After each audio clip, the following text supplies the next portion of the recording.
Bismillahirrahmanirrahim. Alhamdulillahirabbil alamin. Wassalatu wassalamu ala Rasulillah wa ala alihi wa sahbihi wa man istana bisunatihi ila yaumiddin. Sa ngalan ng Allah, ang mapagpala ang mahabagin. Ang lahat ng papuri at pasasalamat ay tanging sa Allah lamang, ang Panginoon ng lahat ng mga nilikha. Hinihiling ko ang tulong ng Allah at ang kanyang kapatawaran. Hinihiling ko ang kanyang tulong laban sa mga tukso ni Satanas. Ang sino man na iginabay ng Allah sa matuwid na landas, walang sino ang makapaggagabay sa kanya. At ang sino man ang nasa ligaw na landas, walang sino ang makapaggagabay sa kanya maliban lamang ang Allah. Sumasaksi ako na walang ibang Diyos na dapat sambahin maliban sa Allah, ang nag-iisang tunay na Panginoong Diyos. At sumasaksi ako na si Muhammad, peace be upon him, ang kanyang huling sugo at propeta. Una sa lahat, ako ay lubos na nagpapasalamat sa ating Panginoon sa pagkakataon na ipinagkaloob niya na tayo ay nagsama-sama sa mga oras na ito. Dalangin ko sa Kanya, mga mahal na nanonood, na sana hindi lamang dito sa ibabaw ng lupa tayo nagkikita-kita at nagkakarinigan sa isa't isa. Bagkus hinihiling ko sa Allah na sana maging sa kabilang buhay, tayong lahat ay sama-sama sa Kanyang paraiso, na inaani at tinatamasa natin ang mga biyaya na Kanyang ipinangangako sa lahat ng matatapat na sumusunod, sumusuko at tumatalima sa Kanyang mga kautusan. Mga mahal na nanonood, ako ang inyong lingkod, si Omar Piñalver. Ako ay tubong Iloilo. Ang dating kong pangalan ay Remigio Salcido Piñalver. So ako actually ay ipinanganak sa Iloilo, probinsya ng Iloilo, Philippines. Ang katotohanan, ako ay nagmula sa isang pamilyang mga Katoliko. Ang katunayan, ang aking nanay ay matagal na nagturo ng katikism o relihiyon sa paaralan sa amin sa Iloilo. Naging guro siya ng pananampalataya o ng religion for almost 34 years. Kaya ako ay ipinalaki sa ganong paniniwala kung ano ang mga pinaniniwalaan nga ng mga Katoliko. Nung ako ay isang maliit na bata pa actually, naging sakristan din ako ng simbahan sa amin. So ako ay nag-aral ng elementary hanggang high school sa Iloilo, at nang ako ay nakapagtapos, dinala ako ng aking kapatid sa Maynila at ako ay nagtrabaho sa isang Chinese family bilang kanilang houseboy. Naglalampaso ng kanilang bahay, naglilinis ng tindahan, naglilinis ng kubeta, at kung ano-ano pang mga gawain na pambahay. Minsan ako ay lagi ding nautusan upang maghatid ng kanilang anak sa eskwela. Omar! Hindi ka nga dito! Yes, sir. Gatid mo nga to si Boyong sa eskwela. Sige po, sir. Balik ka kaagad ha! Opo. Ngunit napag-isip-isip ko na habang panahon na lamang ba ako na ito ang aking magiging trabaho. Kaya ako ay nagpaalam sa aking amo na kung pwede ako ay mag-aral sa gabi ng kolehiyo. Subalit hindi siya pumayag.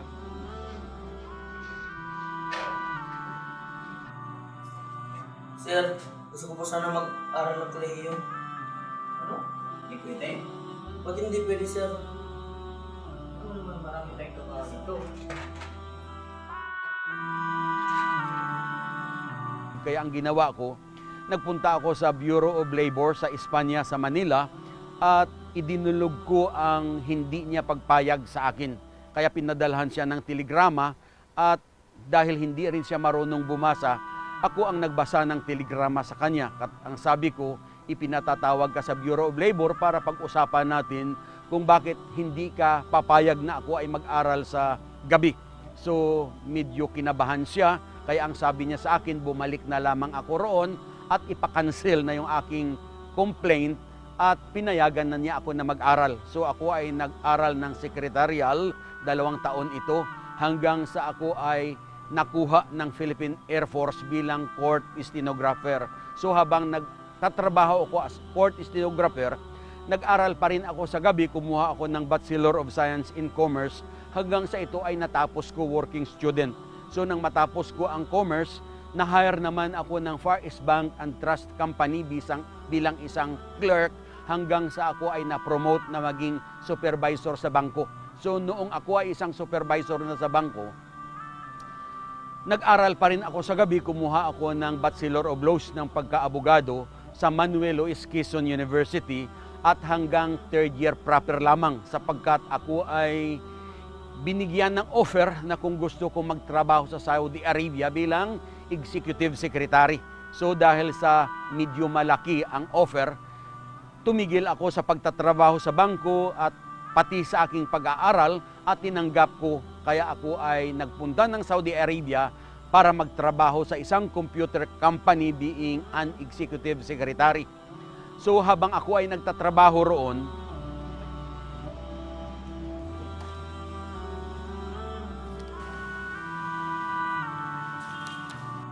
Sheikh, good morning. Hey, why are you reading that? I think I have nothing to lose. I just want to increase my knowledge. Okay, that's good. I was surprised dahil paglipas ng isang araw, pagdating niya sa opisina, napakaraming mga Islamic books ang kanyang dala-dala at ibinigay niya sa akin. Hey, Omar. Here's some book for you. You read it. Oh, really, Sheikh? Thank you. Okay, I'll go now. So instead, nagugulin ko ang panahon ko, ang spare time ko sa pag-alaala sa aking pamilya at para ma-homesick, I spent my spare time, binasa ko ang lahat ng mga pamphlets na yaon at noong bandang huli, parang napag-isip-isipan ko na ito ang tama. Pero ang katotohanan, ang gumugulo sa akin, ang humahadlang. Bakit hindi ko tuluyan na tinanggap agad? Dahil sa kung ano nga ang sasabihin ng aking magulang. Dahil ako ay very active sa simbahan noong ako'y isa pang Kristiyano. At ang katunayan pa ako ay third degree ng Knights of Columbus. Ito ay samahan ng mga Katolikong Pilipino at ginugugol ang panahon during the weekend sa simbahan bilang paglilingkod sa Panginoon. Pero noong bandang huli, sa dinami-dami ng aking nabasa, hindi ako nagdalawang isip na tanggapin ang Islam, pero ang nagwo-worry pa rin ang aking asawa. Kaya ang ginawa ko, despite na tinanggap ko na ang Islam, sinasabi ko sa wife ko na sabi ko, Alam mo, mahal, maganda ang mga turo ng Islam. Marami akong natutunan dito. Sana, mabalik Islam ka na rin. Kung dyan ka masaya, pagpatuloy mo. Hayaan mo lang ako dito dahil marunong naman ako. kapag wala akong ginagawa during the weekend, naiimbitahan ako na makinig sa mga panayam tungkol sa Islam. So sinabi ko na napakaganda ng turo dahil ang pinaka-core o ang pinakabuod ng turo ng Islam ay ang sumamba lamang sa nag-iisang tunay na Diyos na tagapaglikha. At sinabi ko rin sa misis ko na ang turo pala ng Islam, sila ay tapat na naniniwala at sumusunod kay Jesus Christ, na hindi pala tunay na Muslim ang isang tao kung hindi niya susundin, mahalin at igalang si Jesus. So doon ko rin nabasa na pag-alaman na si Jesucristo pala ay pinaniniwalaan din ng mga Muslim na gumawa siya ng maraming himala o mga milagro, katulad ng binuhay niya ang patay, pinakita niya ang mata ng mga bulag, pinalakad niya ang mga pilay at pinagaling niya ang mga may kitong.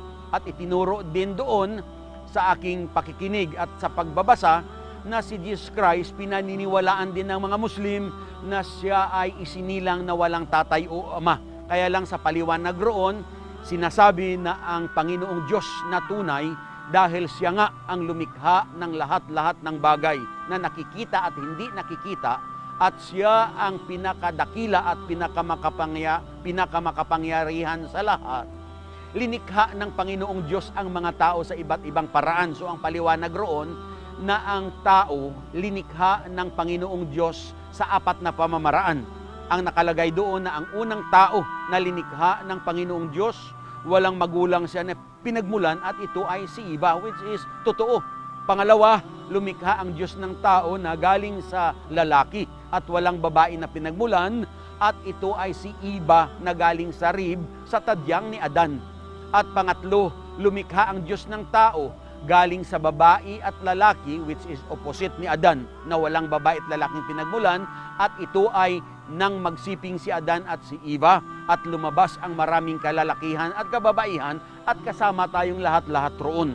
And finally, lumikha ang ala ng tao galing sa babae na walang lalaki na pinagmulan, at ito ay si Jesus Christ, peace be upon Him, na galing kay Virgin Mary. At sa mga Muslim pala, they are addressing Mary as virgin dahil ang turo na walang lalaki na nakagalaw sa kanya. So ito ay hindi din kumukontradict sa aking napag-alaman sa Christianity na si Joseph Carpenter, hindi siya physical o biological father ni Jesus Christ, peace be upon Him, kundi siya ay isinilang na isang dakilang propeta na dapat sundan, tularan at pamarisan upang maitama ng tao ang kanyang pagsamba at magiging katanggap-tanggap sa Panginoong Diyos ang kanyang pagsamba.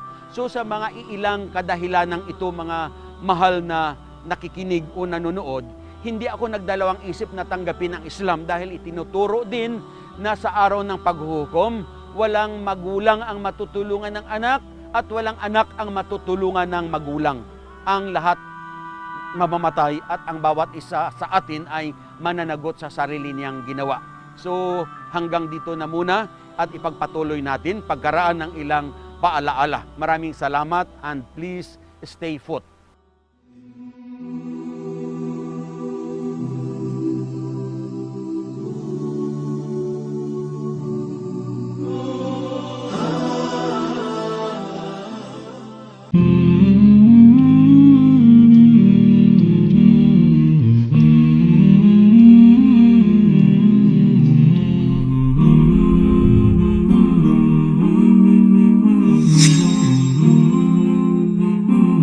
Mensahe TV.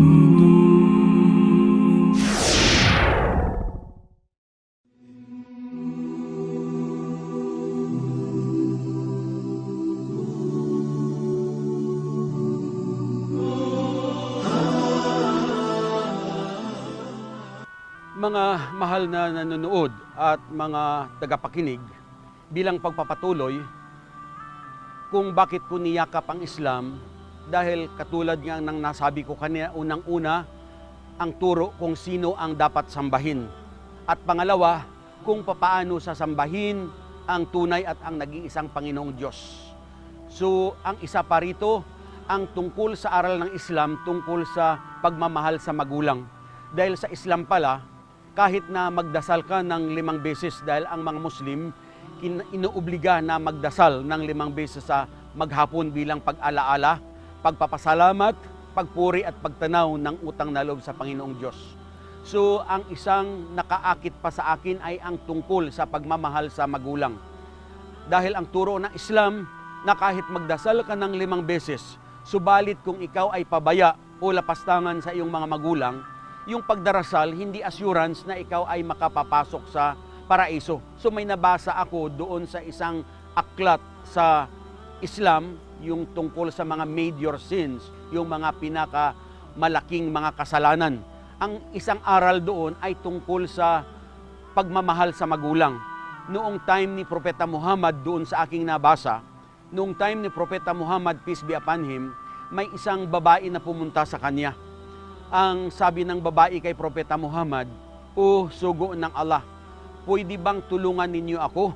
Dahil ang aking husband, ang aking asawa, malubha, kritikal ang kanyang kalagayan." So ang ginawa ni Propeta Muhammad, tinawag ang 3 niyang kasamahan at sinabi na puntahan ninyo ang husband ng babaeng ito at ipabigkas sa kanya ang shihada, yung pagsaksi na walang ibang Diyos na dapat sambahin kundi ang Allah lamang, at ang sumaksi na si Muhammad ang huling propeta. So nung puntahan ng kasamahan ni Propeta Muhammad ang lalaking yaon, ang pangalan niya actually ay Alqama. So nang puntahan ng kasamahan ni Propeta Muhammad si Alqama at sinabi sa kanya na kul, meaning sabihin mo, la ilaha illallah, nang ibig sabihin walang ibang Diyos na dapat sambahin maliban sa Allah. 3 beses itong sinabi sa kanya na banggitin niya, ngunit hindi niya mabigkas. So yung kasamahan ni Propeta Muhammad, peace be upon him, bumalik sa kanya at ang sabi nila, Propeta Muhammad, 3 beses naming pinababanggit pero hindi niya masabi. Ang sabi ni Propeta Muhammad, nabubuhay pa ba ang kanyang mga magulang? Ang sabi ng mga tao, ang kanyang nanay ay buhay pa. So ang sabi ni Propeta Muhammad, maari bang ipatawag ninyo ang kanyang nanay o ang kanyang ina? Pero ang sabi ng mga tao, Propeta Muhammad, ang kanyang ina ay matanda na at mahina pa. Baka hindi na niya kayang lumapit rito. Pero sabi ni Propeta Muhammad, basta't sabihin ninyo na ipinatatawag ko. At kung hindi na niya kayang lumapit, ako na mismo ang pupunta sa kanya. Pero nang sabihin ng mga tao sa matandang babae na ipinatatawag siya ng propeta, dali-daling kinuha ang kanyang tungkod at uugod-ugod na lumapit kay Propeta Muhammad, peace be upon him. Pagdating ng matandang babae, ang sabi ni Propeta Muhammad, kaya ko kayo pinatawag dahil gusto kong malaman sa inyo kung kamusta ang pakikitungo sa inyo ng inyong anak, yung si Alqamah. So ang sabi ng matanda, Propeta Muhammad, ang anak ko, naniniwala siya na iisang Diyos lamang ang dapat sambahin, ang Allah, at naniniwala din siya na kayo ang huling propeta. Ang anak ko, nagdarasal siya ng 5 beses sa maghapon. Ang anak ko, nagbibigay ng kawang-gawa sa ibang tao. Ang anak ko, nag-aayuno tuwing buwan ng Ramadan. At ang anak ko na isagawa na rin niya ang Hajj o ang pilgrimage. Pero ang sabi ni Propeta Muhammad ulit sa matandang babae, ginang, ang gusto kong malaman sa inyo kung kamusta ang pakikitungo sa inyo ng inyong anak.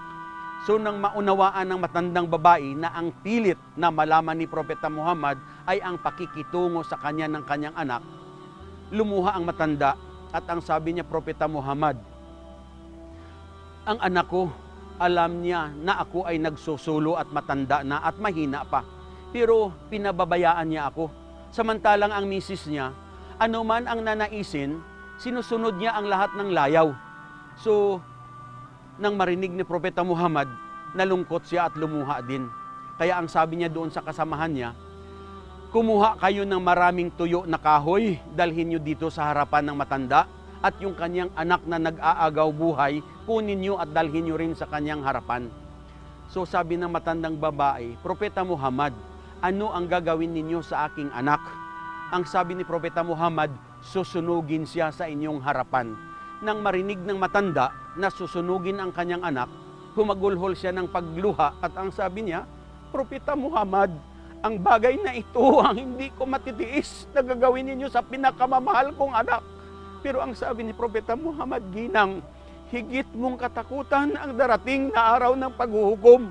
Dahil sa araw ng paghuhukom, habang buhay na susunugin ang anak mo sa ginagawa niya sa iyo. Pero kung mapapatawad mo siya, inshallah, God willing, baka patatawarin din siya ng Allah. So ang sabi ng matandang babae, Propeta Muhammad, mula sa oras na ito, saksi ang Allah.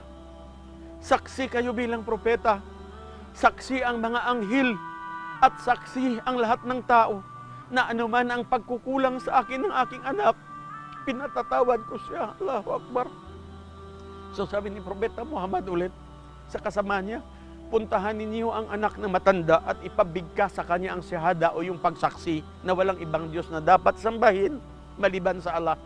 So nung puntahan nila at sabihin na, Kul, la ilaha illallah. Sabihin mo na walang ibang Diyos na dapat sambahin maliban sa Allah. Mga mahal na nanonood, napakadali niyang sinabi, la ilaha illallah, Muhammad Rasulullah, meaning sumasaksi ako na walang ibang Diyos na dapat sambahin maliban sa Allah at sumasaksi ako na si Muhammad ang huling alipin at propeta ng Allah. So ayon doon sa kwento, ilang sandali lamang ang lumipas, si Alqamah ay binawian ng buhay. So sa Islam, mga mahal na nanunood, ang isang Muslim kapag siya ay binawian ng buhay, ang gagawin sa kanya ay huhugasan siya, paliliguan, pupunasan, lalagyan ng pabango, babalutin siya ng puting-puti na tela at magdarasal ang mga Muslim na sana siya ay tanggapin ng Allah sa mataas na antas ng paraiso. So ginawa ito kay Alqamah at walang iba na nag-lead sa pagdarasal sa Salatul Janazah bago siya ilibing, kundi ang Propeta Muhammad, peace be upon him. Pero kaya ako, pasensya kayo sa pagiging emosyonal ko, dahil nung ako'y maliit pa, taga Iloilo ako katulad ng nasabi ko, nagiging kapansin-pansin at hindi ko makakalimutan na noong araw kahit nung ako ay hindi pa Muslim, nagawa ko mga mahal na manunood na 7 taon bago ako umuwi sa amin. At sa loob ng 7 taon, hindi ko man lang naalaala ang aking mga mahal na magulang. At ang iba pa na nangyayaring katotohanan, na noong kami ay maliliit, may mga kamag-anak kami, may mga kapitbahay, na ang mga magulang ay nagpapaligsahan kung paano nila mapaunlad ang kanilang mga anak. Ang iba, nagbibinta ng kalabaw, nagsasangla ng lupa para mapaaral ang kanilang mga anak. At nangyari nga ito na naging professional ang kanilang mga anak. May mga naging guro, may naging engineer, may naging nurse, may mga naging accountant. At nang sila ay naging ganap na professionals ng ibang bansa, ng ibang bayan, at sa loob ng 5 taon, 6 na taon, 7 taon, nakalimutan nila ang kanilang mga magulang na lubos na naghirap sa kanila upang sila ay umunlad. At ang iba, kung kailan sila pinadalhan ng telegrama at sinabi na kung saan ka man naroroon, sana umuwi ka dahil ang tatay mo ay malubha ang karamdaman. So dahil nabalitaan nga niya na malubha ang kanyang ama, dali-dali na umuwi, pinuntahan ang tatay niya sa ospital na nakadextrose at maraming masasarap na pagkain ang kanyang dinala. Ang iba naman, kung kailan pinadalhan ng telegrama na kung saan ka naroroon, umuwi ka dahil ang nanay mo ay patay na. So at saka na lang uuwi, nakita niya na ang kanyang ina ay nasa mumurahing kabaong, bumili siya ng mamahalin, inilipat ang nanay niya sa mamahaling kabaong, dinala sa simbahan, nilagyan ng maraming mga magagandang bulaklak. Mga mahal na nunood, ano ang magiging fayda, ang magiging benefit nito? Ang turo na Islam habang tayo nabubuhay. At kung nabubuhay pa ang ating mga magulang, matuto tayo na magtanaw ng utang na loob sa kanila. Of course, obligasyon ng isang nagkautang na matuto magtanaw ng utang na loob sa kanyang mga magulang. So alam nating lahat na ang nagbigay buhay sa atin ay ang Panginoong Diyos. Ngunit ang naging instrumental sa paglitaw natin sa mundong ito, walang iba kundi ang ating mga mahal na magulang. So hanggang dito na lamang muna at muli nating ipagpapatuloy paglipas ng ilang mga paalaala. Maraming salamat.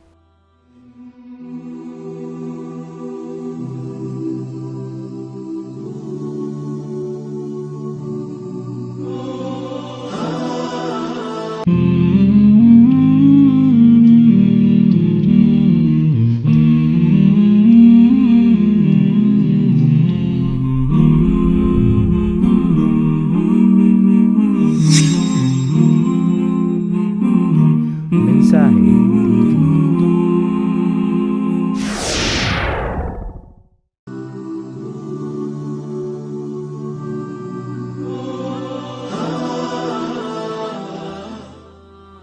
So mga mahal na nanonood, bilang pagpapatuloy, so sa mga napag-alaman, sa mga napag-aralan kong aral ng Islam, hindi ako nagdalawang isip na tuluyang tanggapin ito.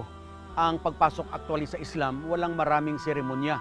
Ang kondisyon lang pala rito na wala kang duda sa iyong sarili na sasamba ka sa nag-iisang tunay na Panginoong Diyos. So sasabihin mo sa panunumpa na sumusumpa ako na walang ibang Diyos na dapat sambahin maliban sa Allah ang tagapaglikha.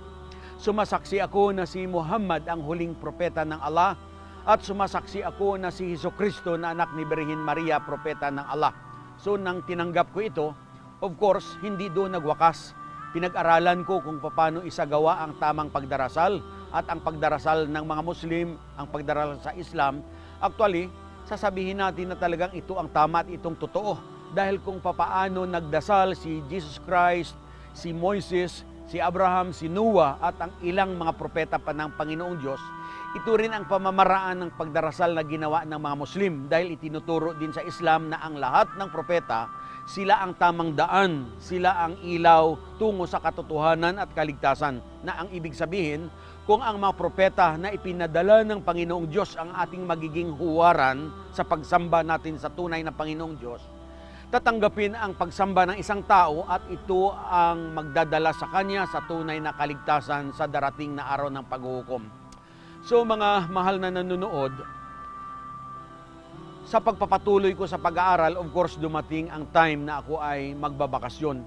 So ang turo ng Islam na kailangan, hindi mo lamang dapat sarilinin ang katotohanan ito, dapat sikapin mo rin na i-share sa iyong mga mahal sa buhay, sa iyong pamilya, sa iyong mga anak, sa iyong mga kapatid, lalong-lalo sa iyong mga magulang. So actually, nang umuwi ako sa amin, una akong magbakasyon, of course dahil noong araw, malakas akong uminom ng alak, kumain ng baboy. So nung ako'y umuwi na, pinaghahandaan ako ng aking pamilya ng mga ganun. Pero ang sabi ko sa kanila, dahil medyo alanganin pa rin ang kaalaman ko, sinasabi ko sa kanila na hindi ako kumakain ng baboy dahil ito ay bawal sa akin dahil high blood ako. So ganun din ang pag-iinom, ayaw ko, sabi kong uminom dahil baka ako ay mabigla. So in short, hindi ko na talaga ginawa iyon dahil naitanim na sa isip ko, pero medyo atubili pa rin ako na banggitin sa kanila kung bakit ko tinanggap ang Islam.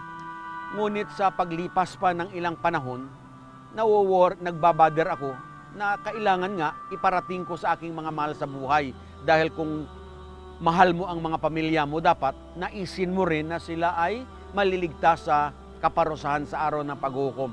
So ang aking wife, lagi kong isinisira sa kanya ang aral ng Islam, hanggang sa sinasagot na lamang niya ako na kung diyan ka masaya, din ipagpatuloy mo. Total ako, sabi niya, ay mayroong relihiyon o pananampalataya, hayaan mo na lamang na ako ay rito.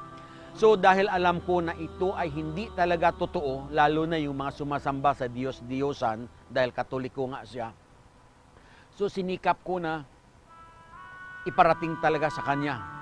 So nag-iimbita ako ng aking mga kaibigan dahil of course kapag ibang tao ang nagpapaliwanag sa pamilya mo, iba rin ang dating kaysa sa iyo na dati nilang kasama na kung ano ang mga bisyo mo, maaring alaala pa rin nila. So hindi ka nila basta-basta paniniwalaan. So maging ang aking mga magulang, ang nanay ko, dahil sabi ko nga, nagturo siya ng mahigit 30 years ng katikism sa amin sa Iloilo, pinagbabakasyon ko sila ng tatay ko sa Maynila kung hindi ko naman kayang umuwi din sa probinsya. Pero I always made a point na ang mga magulang ko tuwing magbabakasyon ako ay makikita ko at makasalamuha ako sila.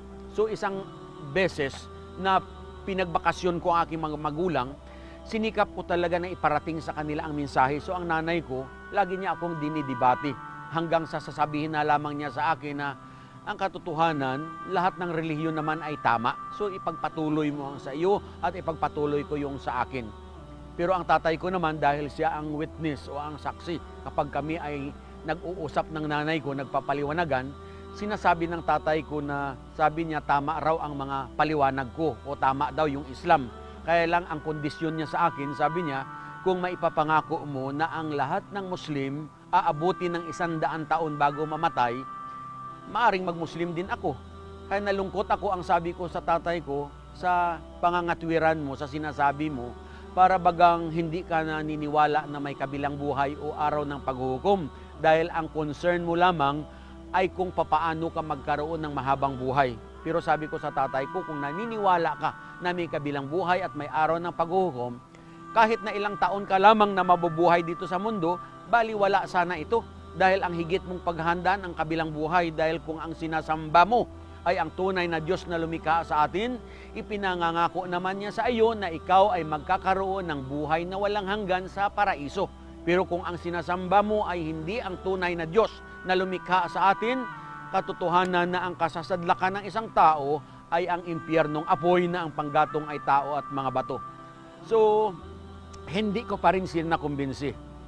So, pabalik-balik ako ng Saudi Arabia hanggang sa aking employer, inalaw na nila ako na magbakasyon every 6 months. So, every 6 months, nakikita ko pa rin, nakasasalamuha ko pa rin ang mga magulang ko.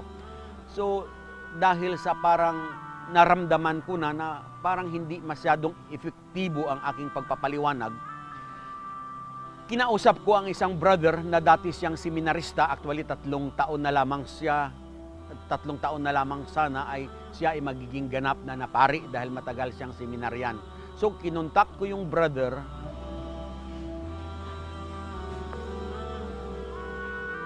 Assalamualaikum Ustaz. Waalaikumsalam. Pak Umar. Kumusta na po kayo, Ustads? Gusto ko lang po sana humingi ng tulong. Anong tulong ba yan? Baka po, pwede niyo pong kumbinsihin ang aking mga magulang na yumakap sa pananampalatayang Islam. Yun lang ba? Anong problema yun? Maraming salamat, Ustads. Inshallah, sana po pagkabayan sila sa Islam. Nanatili sila ng 3 araw at 3 gabi sa aking magulang sa pagpapaliwanag ng Islam hanggang sa sinasabi ng mother ko raw, pari-pariho lang na lahat ng iyan. So, ituloy na lang ni Omar yung kanya at total dito kami tumanda, ituloy na lang din namin yung pagiging Katoliko. Pero ang tatay ko na raw ang nagpaliwanag sa nanay ko, sabi niya, hindi mo na lamang napag-isip-isipan na kung alang-alang ang concern niya sa kaligtasan natin, hindi niya ipapadala yung kaibigan niya rito para magpaliwanag sa atin. So sabi niya, tanggapin na lang natin. So ang sabi daw nanay ko sa tatay ko, bahala ka kung gusto mong mag-Muslim, pero ako hindi. Pero sa pagpapaliwanag pa rin ng brother, pati ang father ko tumutulong na magpaliwanag. Sabi niya, hindi mo na lamang ba napansin na 6 ang anak mo, pero si Omar na lang ang laging sumusuporta sa atin. Dahil ang sabi ko nga sa mga magulang ko, hindi ko talaga sila nakakalimutan. Kahit na ako ay may sariling pamilya, lagi akong nagbibigay ng tulong sa kanila. Sinasabi ng father ko na baka mas kailangan mo yan dahil may sariling pamilya. Kaya lang ang sabi ko naman sa kanila ng nanay ko, turo ng aking pananampalatayang pinasok na kailangan magiging matulungin, magiging supportive sa mga magulang. So siguro yung hindi ko pagkalimot sa kanila at ang lagi kong pagsusuporta sa kanila at kasabay ang panalangin ng taimtim sa Panginoong Diyos, alhamdulillah, ang mother ko at saka father ko, sabi nung brother na nagpaliwanag sa kanila, tinext niya ako araw ng Friday. So it happened na ang Friday sa Saudi Arabia ay weekend. So nagkataon din na ako ay naglecture sa isang kumpanya doon sa Saudi Arabia. At ito ang salita na siyang nagsisilbing daan sa pagsamba sa Kanya at ang lubusang pagtakwil at pagtalikod sa lahat ng mga Diyos-Diyosan. Bro, congrats! Ang nanay at tatay mo ay ganap na Islam. Alhamdulillah!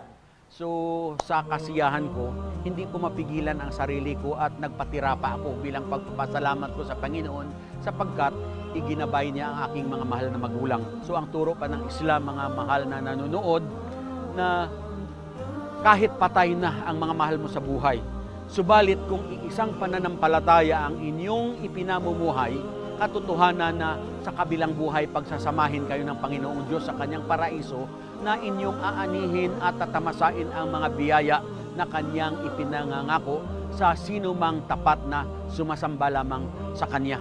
So, nagpapasalamat talaga ako sa Panginoong Diyos dahil Siya ay dininig niya ang aking mga hinaing. Kaya sa mga nanonood na kung kayo ay medyo may kaguluhan tungkol sa inyong pananampalataya, maging taimtim kayo sa pagtawag sa Panginoong Diyos at katotohanan na hindi tayo bibiguin. So sa muli, hanggang dito na lamang at ipagpatuloy natin paglipas ng ilang paalaala. Maraming salamat.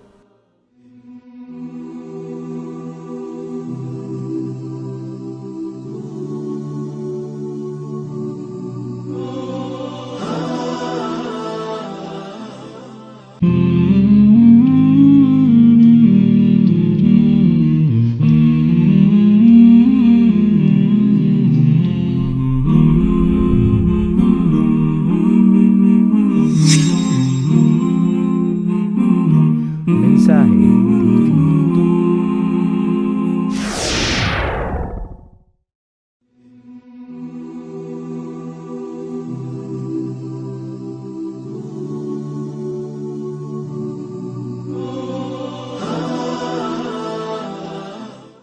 So mga mahal na kababayan,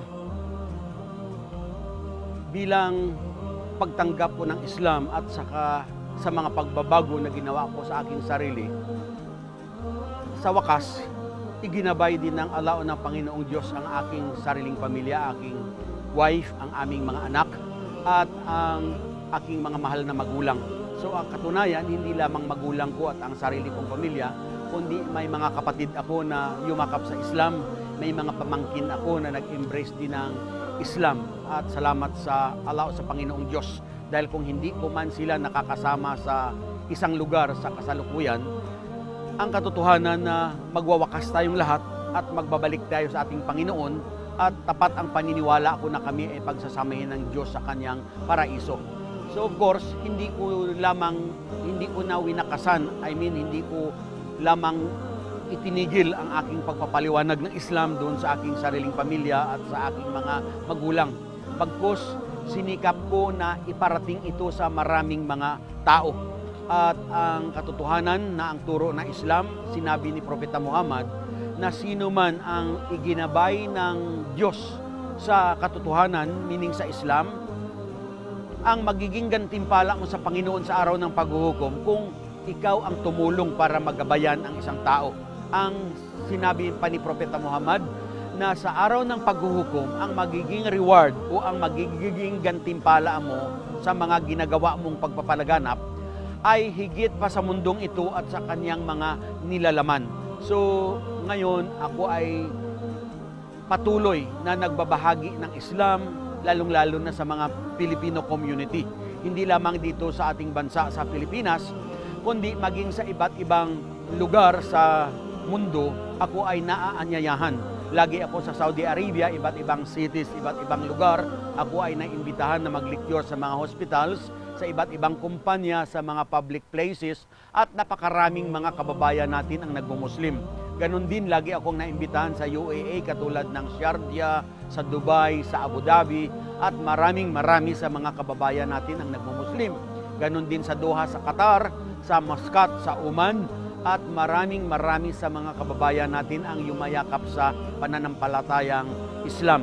So, ganon din sa Bahrain, sa Kuwait, at alhamdulillah, salamat sa Allah, sa Panginoon, dahil marami sa kapwa-tao natin, hindi lang actually sa mga Pilipino, paminsan-minsan ako ay naimbitahan din sa mga ibang foreigners para mag-share ng mensahe ng Islam, at mayroon din alhamdulillah na yumayakap ng Islam. So ito ay isang noble na gawain actually, yung pagpaparating ng mensahe ng Islam sa mga hindi pa Muslim, dahil ang gawaing ito ay trabaho ito ng lahat-lahat ng propeta ng Panginoon, yung mag-anyaya ka sa kapwa mo sa kabutihan at ipagbawal sa kanila ang kasamaan. So mga mahal na nakikinig, ako ay tapat na nagdadalangin sa ating tagapaglikha na sana kayong lahat ay maging bukas sa inyong isipan at damdamin.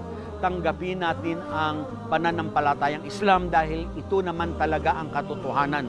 At kung kayo halimbawa na mga mahal kong nanonood, kung tatanggapin ninyo ang Islam, hindi ninyo papalitan ang inyong relihiyon at hindi rin kayo magpapabinyag sa Islam. Bagkos, ang itatawag sa atin ay mga balik Islam dahil babalikan lamang natin ang tunay at ang totoong relihiyon ng ating mga ninuno. Lagi nating nababasa at naririnig na ang ating bansa ay bansang Muslim. Naging bansang Kristiyano lamang ito nang tayo ay sakupin ng mga Kastila.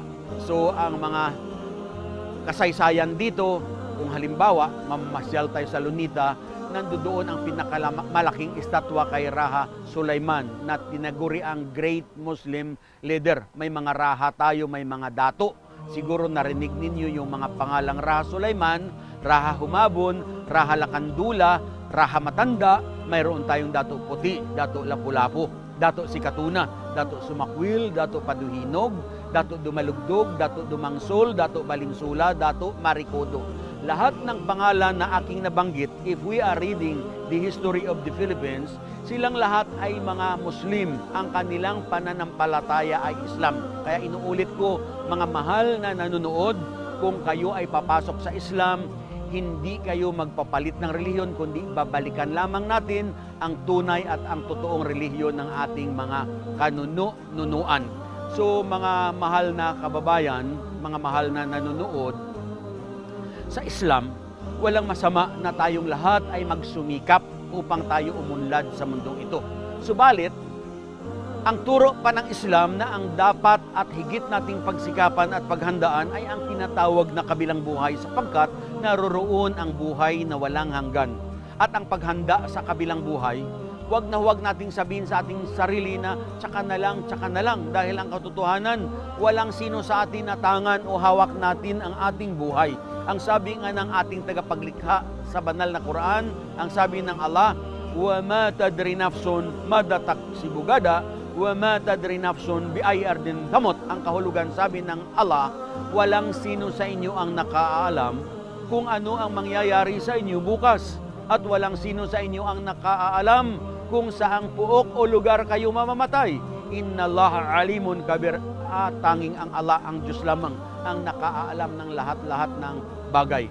Kaya huwag nating sabihin na tayo ay malakas, tayo ay laging nag-i-exercise, kaya mapapanatili natin ang ating kalusugan. Huwag nating isipin ito, mga mahal na kapatid, dahil hindi naman lahat ng namamatay ay mga senior citizens na, kundi marami sa mga kabataan na binabawian ng Panginoong Diyos ng buhay. So if we are striving hard in order to succeed in this world, mga mahal na nanonood, we must double our efforts in preparing for the next life dahil naroroon ang tinatawag na buhay na walang hanggan. Actually, may isa akong nais i-share sa inyong kwento. Nung ako ay nasa Saudi Arabia, may nagkwento sa akin na may isang Arabo na pinag-aral niya ang kanyang anak sa Amerika. So nagtapos ang kanyang anak roon ng engineering course hanggang sa siya ay gumraduate na honor students. So ibig sabihin, he graduated with flying colors. Of course, kapag ang mga Arabo, ang kanilang anak ay nakapag-aral sa ibang bansa at naging maunlad, naging matagumpay ito sa kanilang pag-aaral, very proud sila dahil naging successful sa pag-aaral ang kanilang anak. So sa tuwa ng kanyang ama, dahil siya ay gumraduate na cum laude raw, pagdating niya sa lugar nila, niregaluhan ng kanyang ama ng brand new na sasakyan. So pagdating ng sasakyan, dinrive test nung gumraduate ng engineering ang sasakyan na regalo ng kanyang ama at kasama ang kanyang dalawang sisters para i-test yung sasakyan. So habang sila ay tumatakbo ng mabilis sa highway, ayon doon sa kwento, sinalpok ng malaking truck ang kutsing yaon na brand new at on the spot, yung tatlong magkakapatid, silang lahat ay namatay. Kaya huwag na huwag nating sabihin na tayo ay mga bata pa, o tayo ay malakas pa, o tayo ay may kayamanan. Ang kayamanan, ang katanyagan, anumang karangyaan, hindi makatutulong upang humaba ang buhay ng isang tao. So mga mahal na nanonood, muli ang pakiusap ko, do not judge Islam by the people, but judge Islam by the scripture. Hindi natin maaring sabihin sa Panginoong Diyos sa kabilang buhay, Diyos ko, hindi ko tinanggap ang Islam dahil maraming mga Muslim na hindi matutuwid o masasama ang kanilang pag-uugali. Dahil ang katotohanan, hindi natin maidadahilan sa Panginoong Diyos sa kabilang buhay na Diyos ko, hindi ko tinanggap dahil nga maraming Muslim ang masasama. Dahil katiyakan tayong lahat ay susumbatan ng Panginoon.